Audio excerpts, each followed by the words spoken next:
My life, it must have been. God, thank you.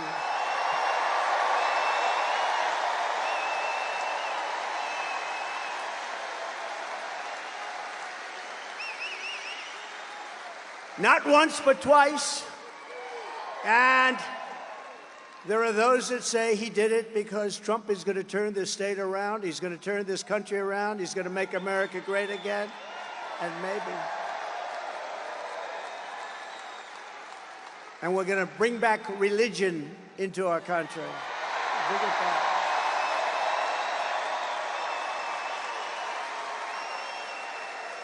These encounters with death have not broken my will. They have really given me a much bigger and stronger mission. They've only hardened my resolve to use my time on earth to make America great again, for all Americans, to put America first. Going to put America first. Earlier today, I was honored to receive the endorsement of the rank and file membership of the Teamsters. I love the Teamsters. They delivered all that concrete for those buildings I built in New York. They delivered the big, heavy, most beautiful trucks you've ever seen. They delivered the concrete in all those buildings I built in New York. But, you know, this hasn't happened in so many decades. We won the overwhelming majority of the local chapters and the members, and as a result, the national organization has refused to endorse the Democrat candidate for the first time in many, many decades.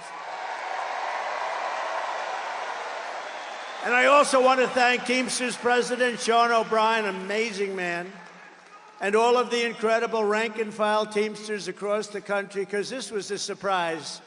It's automatic. They endorse the Democrats, automatic for many, many decades. But you know what? They said, they looked at her, they said, we're not going there. I'm sorry. These are tough people. And together we will secure our borders. We will protect our workers. We will defend our jobs. We will rebuild our country with American skill and American pride and American labor.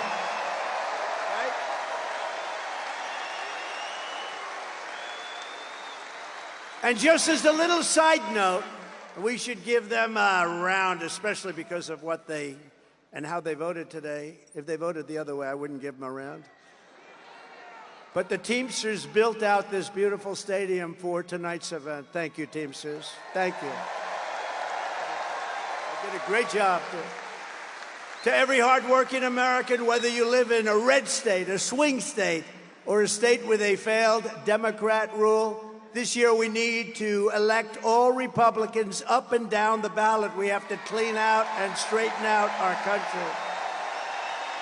With your vote, we are going to rescue our country. We are going to rescue our Democrat-run states.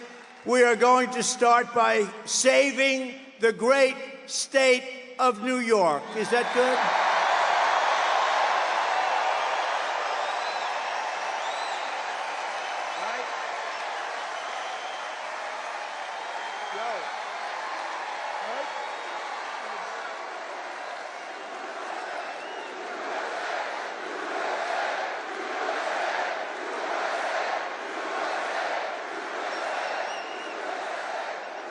When I told some people in Washington, yeah, I'm going up to New York, we're doing a campaign speech, they said, what do you mean New York?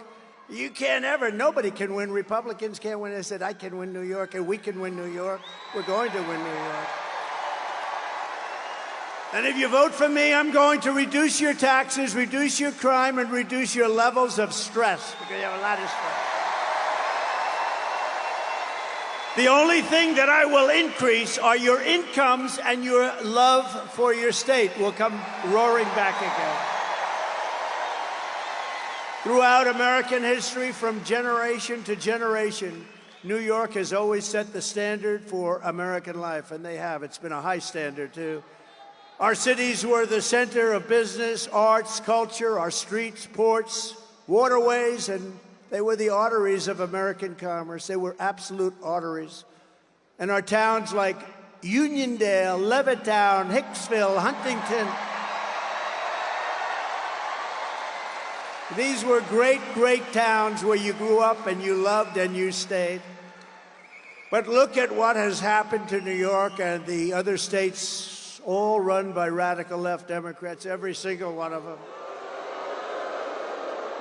Our heavy industries have exported overseas, and our middle class has been eviscerated, right here at home, been eviscerated. Housing costs are out of control. Inflation has cost a typical family $28,000. Think of it, in less than 4 years, $28,000.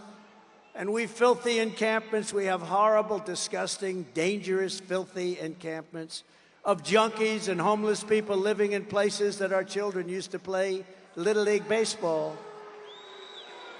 which they don't get to play very much anymore, do they? Over the past 3 years in New York City, there has been a 29% increase in robbery, a 36% increase in felony assault, a 42% increase in grand larceny, a 75% increase in carjackings. Did you buy a nice car lately?